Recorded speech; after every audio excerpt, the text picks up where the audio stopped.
Hello YouTube, welcome to the channel. And then on today's video we're going to be looking at something completely different. It's a Loolinn Z6 PRO GPS brushless drone. Now I was contacted a little while ago by Loolinn. I said, would you like to test one of our drones? I said, of course. I said, I don't know much about drones, I'm pretty much a noob. And they said, don't worry, these things, obviously you can have as much or as little input into the flight as you like. So that sounds fantastic. So they've sent me one basically. Now this is apparently one of the cheapest GPS drones you can buy. It's 210 quid. I mean, I don't know anything about drones, and 210 quid, that sounds like a lot of money, but it's like with anything I suppose in the hobby. There's probably a lot of drone guys out there, so well, 210 quid doesn't, I've spent that on motors for mine. So 210 quid for a GPS drone, apparently it's bang on the money. This thing apparently for a cheaper drone has got loads and loads of features as well, and we'll just take a quick look at the box. It's got GPS tracking, obviously it's brushless, it's got brushless motors. It's got a 5G Wi-Fi camera, and you can connect that to your phone while you're flying it. Now this is the other thing, I'm not much of a troglodyte. I haven't even got a smartphone, so I'm going to have to borrow a smartphone from somewhere. Long battery life, GPS auto return, and I think there's some safety features involved with that. If the battery goes low, it automatically returns to its initial start point, which will be good. Optical flow positioning, absolutely no idea what that means, but it sounds fantastic.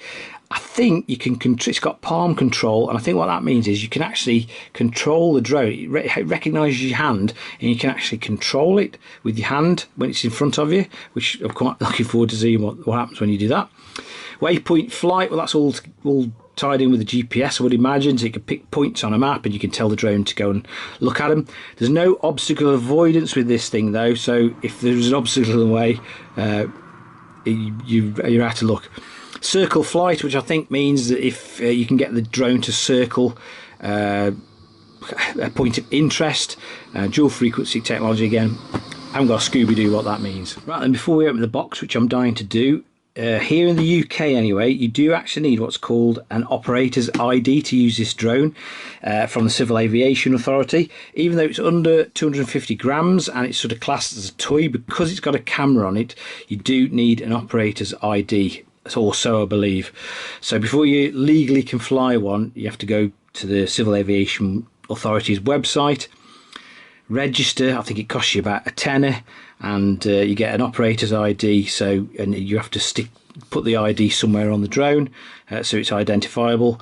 Why suddenly when you put a camera on the bottom of one of these drones, toy drones, you've suddenly got to register it? I don't know. Probably because the government doesn't want you spying on them. But anyway, just bear that in mind. Obviously, when you're purchasing something like this, that legally you should register it. Right then, in the box we get our user manual, which seems quite thick and comprehensive. We also get what can only describe as a quick start guide with a little QR code, so you can download the Loolinn flying app, which we'll do at a later date. We get this really cool carry case as well, which is in the box, so let's open it up and see what we get. We get a tube with something in it. I'm not sure what that is, we'll find out in a minute. We get some charging leads and something else in there. Again, we'll open that up in a minute. We get a battery. I think there might be two batteries with this actually. We get some spare props for the drone. I think we get the drone itself, but just and we get the controller as well. Now, is that everything? Yes, it is. Let's have a quick look at the drone. I'm dying to see what this thing is like. But there we go, that's the drone. Gosh, we can unfold it like that. I think there should be a spare battery in it somewhere. Yes, there's one at the back. So we get two batteries with this thing. It should give us a decent amount of runtime apparently. It's a 7.6 volt 1700 milliamp hour battery, which sort of slots in the back there. We've got our little camera. Now I believe that this, in flight, you can actually adjust the angle of the camera, which is cool. Anyway, I think what I'm going to do is, there's a little sensor at the bottom here, which must be for the optical flow, whatever. What I'm going to do is put these batteries on charge. have a good look through the instructions and familiarise myself with something I've never tried before in my entire life. Right then, while we're waiting for the battery to charge up, I thought we'd have a quick look at the basic controls of the drone so I can familiarise myself with them as well. I have opened up the bags, and the day glow thing in the bag is a screwdriver with some screws. We do get a micro USB cable as well, because you do need to charge this transmitter. You do get 2 USB battery chargers for the 2 batteries, which is nice. First impressions are this thing looks quite trick and well built actually. It looks a reasonable piece of kit. But let's have a look at the basic controls, and this will help me as well as I'm going through it in my head. On the left stick we've basically got ascend and descend. If we push the stick this way, we've got right and left rotation of the drone. On the right stick we've got forwards and backwards, and I'm not sure the exact terminology, but in this direction it's sort of slew left and slew right. We fold out the little handles at the bottom. We gain access to the charging USB port for the transmitter. There's also like a little flip up, what I think is a little flip up aerial at the back, and if we do this, we've got our mount for our smartphone there. So if we want a VR mode, we want to see what the drone's doing, we put our smartphone there. These buttons, I believe, control the angle of the camera on the front, so you can sort of slew it up or down. Now, before you actually fly this drone, you actually have to calibrate it, which does sound a lot harder than it is. I mean, you are actually prompted for the procedure on the app. I did watch a little video about it actually, and the first thing you have to do is you basically put the drone on level ground. I mean, this I think would be to calibrate the gyros. Then you pick it up and you rotate it several times in this plane, and that calibrates one of the gyros, and then you literally flip it around, turn it round and round in this orientation until the lights, I think they either start flashing very rapidly or they become solid, and that's it. You've basically calibrated the drone, and then the thing is ready to fly. Also, you've got a safety where you have to move one or both of the sticks in a certain direction, and that normally unlocks the throttle. Anyway, enough of the waffle. I've probably missed out loads of things, but let's go and try it. Oh, there we got control again. Now press record. We'll record this because we're about to crash it. I mean, that's... Don't, mate, I tell you. No. Excited. Honestly. Right, I'm going to have a fly around with it, and...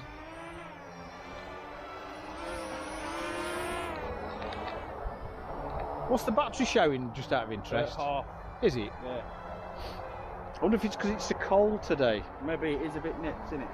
Yeah. Oh, that's so weird.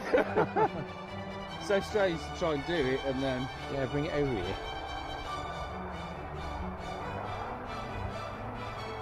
Just look at the drone.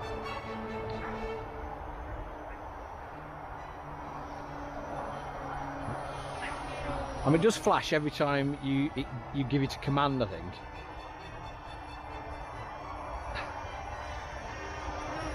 I mean, it's well stable, isn't it? I mean, there's not much in the way of wind today, but it's so stable, it's unbelievable.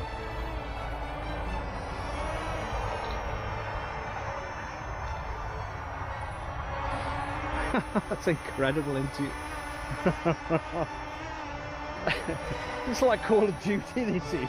I'm just as bad at this at Call of Duty as well. Right, seriously, that's got like a beginner mode, which is fairly slow. Oh, low battery going home. Oh, it's actually flying back into us. Yeah, battery's going low. Well, I'll tell you what, at least the low battery. Well, that's fully charged battery, that is a bit weird. I'm not doing anything here. Yeah, that's fine, that's fine. It's all automatic, so it should try and land where it took off from. I tell you what, that's not far off, is it? I mean, that's not far off. That means bang on, that is. That's absolutely amazing. I can't. I'll fly around the field a bit. See if you can do a circle of us.